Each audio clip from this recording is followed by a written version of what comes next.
അതാണ് നമ്മൾ ഇന്ന് നോക്കാൻ പോകുന്നത്. Could have, might have, must have, should have, പിന്നെ വുഡ് ഹാവ്. ഇവയുടെ ഒരു ആഴത്തിലുള്ളൊരു നോട്ടം. ശരിയാണ്. ഇതിനെ നമ്മൾ ഗ്രാമറിൽ പാസ്റ്റ് മോഡൽസ് എന്ന് പറയും. കേട്ടിട്ട് പേടിക്കണ്ട. ഇല്ല. ശരി, നമുക്ക് ഓരോന്നായിട്ട് നോക്കാം. ആദ്യം ഈ could have, may have, might have. ഇവ മൂന്നും കേൾക്കുമ്പോൾ ഏതാണ്ട് ഒരുപോലെയാണല്ലോ തോന്നുന്നത്. എന്താ വ്യത്യാസം? ഒരു പരിധിവരെ ശരിയാണ്. ഇവ മൂന്നും പ്രധാനമായിട്ട് ഉപയോഗിക്കുന്നത് കഴിഞ്ഞ കാലത്തെ ഒരു സാധ്യത പറയാനാണ്. Past possibility. നമുക്ക് ഉറപ്പില്ലാത്തപ്പോൾ. അതെ, നമുക്ക് ഫുൾ വിവരമില്ല. ഇപ്പോ ഒരാൾ ചോദിക്കുകയാണ്, വേഴ്സ് ജോൺ?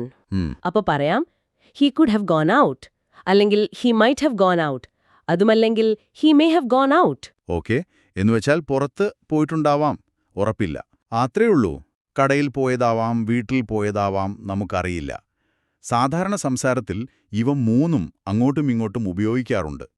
ചിലർ പറയും മേ ഹാവ് കുറച്ചുകൂടെ ഫോർമലാണെന്ന്, അല്ലെങ്കിൽ പോസിബിലിറ്റി കൂടുതൽ കാണിക്കുന്നു എന്നൊക്കെ. പക്ഷേ പ്രായോഗികമായി വലിയ വ്യത്യാസമില്ല, അല്ലേ? അതെ, സംസാരത്തിൽ വലിയ വ്യത്യാസം കാണാറില്ല. കൊള്ളാം. അപ്പൊ ഊഹങ്ങൾക്ക് ഇവ മൂന്നും ഓക്കെ. ഈ കുഡ് ഹാവിന് വേറെ വല്ല ഉപയോഗമുണ്ടോ? ഉണ്ട്. ഒരു കാര്യം ചെയ്യാൻ നമുക്കൊരു അവസരമുണ്ടായിരുന്നു, അല്ലെങ്കിൽ കഴിവുണ്ടായിരുന്നു, പക്ഷെ നമ്മൾ ചെയ്തില്ല. അത് പറയാൻ കുഡ് ഹാവ് ഉപയോഗിക്കാം. ഉദാഹരണത്തിന്, I could have bought the tickets yesterday but I forgot. എനിക്ക് ഇന്നലെ ടിക്കറ്റ് വാങ്ങാമായിരുന്നു, പക്ഷെ ഞാൻ മറന്നുപോയി. ഓക്കെ, ചെയ്യാൻ പറ്റുമായിരുന്നു, പക്ഷെ ചെയ്തില്ല. അതെ. അതുപോലെ ഭാഗ്യത്തിന് ഒരു മോശം കാര്യം സംഭവിച്ചില്ല എന്ന് പറയാനും കുഡ് ഹാവ് അല്ലെങ്കിൽ മൈറ്റ് ഹാവ് ഉപയോഗിക്കാം. എങ്ങനത്തെ? ഇപ്പോ ഒരു ആക്സിഡന്റ് കണ്ടിട്ട്, oh, he could have been seriously injured. അയാൾക്ക് ഗുരുതരമായി പരിക്കേൽക്കാമായിരുന്നു, ഭാഗ്യത്തിന് പറ്റിയില്ല. ഇവിടെ മേ ഹാവ് അത്ര സാധാരണയായി ഉപയോഗിക്കാറില്ല. ശരി ശരി, മനസ്സിലായി. ഇനി അടുത്തത് മസ്റ്റ് ഹാവ്. ഇത് കേൾക്കുമ്പോൾ തന്നെ തോന്നുന്നു കുറച്ചുകൂടെ ഉറപ്പുള്ള കാര്യമാണെന്ന്. അതെ, അത് ശരിയാണ്. ഒരു കാര്യം നടന്നോ എന്ന് നമുക്ക് എന്താ പറയാ, ഏതാണ്ട് ഉറപ്പാണ്. Strong assumption. വെറും ഊഹമല്ല. അല്ല, അതിന് കാരണം കാണും. സർക്കംസ്റ്റാൻഷ്യൽ എവിഡൻസ് ഉണ്ടാവും. ഉദാഹരണം, the lights are off, they must have gone to bed. Light ഓഫാണ്, അവർ ഉറങ്ങാൻ പോയിട്ടുണ്ടാകണം. ഇതൊരു നല്ല നിഗമനമാണ്. അല്ലെങ്കിൽ my phone isn't here, I must have left it at the office. എന്റെ ഫോൺ കാണുന്നില്ല, ഞാൻ ഓഫീസിൽ വെച്ച് മറന്നിട്ടുണ്ടാവണം. പെർഫെക്റ്റ്. മൈറ്റ് ഹാവ് ഒരു 50% സാധ്യമയാണെങ്കിൽ മസ്റ്റ് ഹാവ് ഒരു 90-95% ഉറപ്പാണ്. അപ്പോ ഇതിന്റെ നെഗറ്റീവ് ഫോംസ് എങ്ങനെയാണ്? കുഡന്റ് ഹാവ് എന്ന് പറഞ്ഞാൽ കുഡ് ഹാവിന്റെ നേരെ ഓപ്പോസിറ്റ് ആണോ? നല്ല point. May not have, might not have എന്നൊക്കെ പറഞ്ഞാൽ ഒരു കാര്യം സംഭവിച്ചിട്ടുണ്ടാവില്ല എന്നൊരു ഊഹം. Okay, possibility of not happening. അതെ. മസ്റ്റ് നോട്ട് ഹാവ് എന്ന് പറഞ്ഞാൽ സംഭവിച്ചിട്ടില്ലാന്ന് ഏതാണ്ട് ഉറപ്പിച്ചു പറയുന്ന പോലെ. പക്ഷെ കുഡിന്റ് ഹാവ് കുറച്ചുകൂടെ ശക്തമാണ്. ഒരു കാര്യം നടക്കാൻ ഒരു സാധ്യതയുമില്ലായിരുന്നു. Impossible in the past. ഓഹോ, അത്രയ്ക്ക് ഉറപ്പാണോ? അതെ. ഉദാഹരണം, she couldn't have seen me, her back was turned. അവൾക്കെന്നെ കാണാൻ കഴിയില്ലായിരുന്നു, അവൾ തിരിഞ്ഞാണ് നിന്നിരുന്നത്. ശരി. കാൻറ്റ് ഹാവും ഇതുപോലെ ഇംപോസിബിലിറ്റി പറയാൻ ഉപയോഗിക്കാം. He can't have finished already, he only started an hour ago. അവൻ ഇത്ര പെട്ടെന്ന് തീർക്കാൻ വഴിയില്ല, 1 മണിക്കൂർ മുൻപല്ലേ തുടങ്ങിയത്. പക്ഷെ ക്യാൻ ഹാവ് എന്ന് പോസിറ്റീവായി ഈ അർത്ഥത്തിൽ ഉപയോഗിക്കാറില്ല. Okay, couldn't have, can't have രണ്ടും അസാധ്യം. Got it.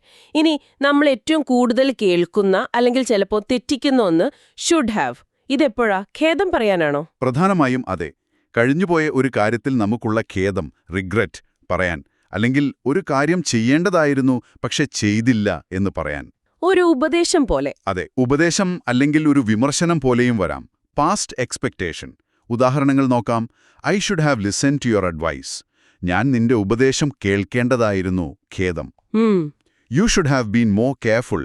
നീ കുറച്ചുകൂടി ശ്രദ്ധിക്കണമായിരുന്നു, വിമർശനം, ഉപദേശം. ഈ ഐ ഷുഡ് ഹാവ് സ്റ്റഡീഡും ഐ ഹാഡ് ടു സ്റ്റഡിയും തമ്മിലുള്ള വ്യത്യാസം അപ്പോൾ പ്രധാനാണല്ലോ. വളരെ പ്രധാനം. ഐ ഷുഡ് ഹാവ് സ്റ്റഡീഡ് എന്ന് വെച്ചാൽ ഞാൻ പഠിക്കേണ്ടതായിരുന്നു, പഠിച്ചില്ല, അതിൽ ഖേദമുണ്ട്. ഐ ഹാഡ് ടു സ്റ്റഡി എന്ന് വെച്ചാൽ എനിക്ക് പഠിക്കേണ്ടി വന്നു, അതൊരു ആവശ്യം അല്ലെങ്കിൽ നിർബന്ധമായിരുന്നു. ഓക്കെ, ആ വ്യത്യാസം ക്ലിയറായി. ഇനി ലാസ്റ്റ് വൺ, വുഡ് ഹാവ്. ഇത് കുറച്ച് ട്രിക്കിയാണോ? അത്ര ട്രിക്കിയൊന്നുമല്ല. ഇത് നമ്മൾ ഉപയോഗിക്കുന്നത് യഥാർത്ഥത്തിൽ നടക്കാത്തൊരു കാര്യത്തെക്കുറിച്ച് പറയാനാണ്. ഒരു സാങ്കല്പിക ഭൂതകാലം, ഹൈപ്പോതെറ്റിക്കൽ പാസ്റ്റ്. അതെങ്ങനെ? അതായത് ഒരു സാഹചര്യം വ്യത്യസ്തമായിരുന്നെങ്കിൽ എന്ത് സംഭവിച്ചേനെ എന്ന് പറയാൻ. ഉദാഹരണം, I would have helped you but I didn't know you needed help. ഞാൻ നിന്നെ സഹായിച്ചേനെ, പക്ഷെ നിനക്ക് സഹായം വേണമെന്ന് എനിക്കറിയില്ലായിരുന്നു. യഥാർത്ഥത്തിൽ സഹായിച്ചില്ല. Oh, if I had more money I would have bought that car. എന്റെ കയ്യിൽ കൂടുതൽ പൈസ ഉണ്ടായിരുന്നെങ്കിൽ ഞാൻ ആ കാറ് വാങ്ങിയേനെ. അതെ, ഇത് തേർഡ് കണ്ടീഷണൽ വാക്യങ്ങളിൽ സ്ഥിരം കാണുന്ന ഒന്നാണ്. പക്ഷെ ആ ഗ്രാമർ റൂൾ ഓർത്തില്ലെങ്കിലും ആ സാഹചര്യം ഓർത്താൽ മതി. നടക്കാത്തൊരു കാര്യം. ശരി, മനസ്സിലായി. ഒരു പ്രധാനപ്പെട്ട കാര്യം വിട്ടുപോയി. ഇത് സംസാരിക്കുമ്പോൾ എങ്ങനെയാണ് പറയുന്നത്? നേറ്റീവ് സ്പീക്കർമാർ കുഡ് ഹാവ്, മസ്റ്റ് ഹാവ് എന്നൊക്കെ മുഴുവനായി പറയുമോ? ഇല്ലില്ല, സാധാരണ സംസാരത്തിലെ അങ്ങനെയല്ല. ഇത് ചുരുക്കിയാണ് പറയാറ്. കോൺട്രാക്ഷൻസ്. എങ്ങനെ? കുഡവ്, മെയ്വ്, മൈറ്റവ്, മസ്റ്റവ്, ഷുഡവ്, വുഡവ്, അങ്ങനെ. അപ്പൊ ഹാവ് എന്നതൊരു ഓവ് സൗണ്ട് പോലെയാവുമല്ലേ? കുഡവ്, ഷുഡവ് എന്നൊക്കെ. അതെ, കേൾക്കുമ്പോഴങ്ങനെ തോന്നും.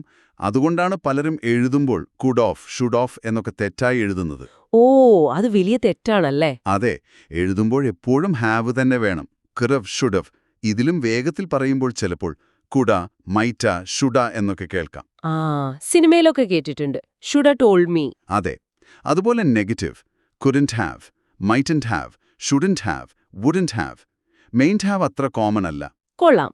അപ്പോ ഈ പാസ്റ്റ് മോഡൽസ് ശരിയായി ഉപയോഗിക്കാൻ പഠിച്ചാൽ നമ്മുടെ ഇംഗ്ലീഷ് സംഭാഷണം കുറച്ചുകൂടി എന്താ പറയാ, നാച്ചുറൽ ആവും അല്ലേ? തീർച്ചയായും. നമ്മുടെ സംശയങ്ങള്, ഉറപ്പുകള്, ഖേദങ്ങള് ഒക്കെ കുറച്ചുകൂടി കൃത്യമായിട്ട് മറ്റുള്ളവരിലേക്ക് എത്തിക്കാൻ പറ്റും. ചുരുക്കി പറഞ്ഞാല് cut. Could, may, might have ഒരു ഊഹം അല്ലെങ്കിൽ സാധ്യത. മസ്റ്റ് ഹാവ് ഏതാണ്ട് ഉറപ്പ്. കുഡന്റ് ഹാവ് തീരെ സാധ്യതയില്ല. ഷുഡ് ഹാവ് ചെയ്യേണ്ടതായിരുന്നു, ഖേദം ഉപദേശം. വുഡ് ഹാവ് സാങ്കൽപ്പികമായി സംഭവിച്ചേനെ. Perfect summary. ഇവയെല്ലാം ഭൂതകാലത്തെ പല രീതിയിൽ കാണിച്ചു തരും. ഏറ്റവും പ്രധാനം ഇത് ഉപയോഗിച്ച് പരിശീലിക്കുക എന്നത് തന്നെയാണ്. സിനിമ കാണുമ്പോഴോ വായിക്കുമ്പോഴോ ഒക്കെ ഇവ ശ്രദ്ധിക്കുക. അതെ, സ്വന്തമായി വാചകങ്ങൾ ഉണ്ടാക്കി നോക്കുന്നത് നല്ലതാണ്. തീർച്ചയായും.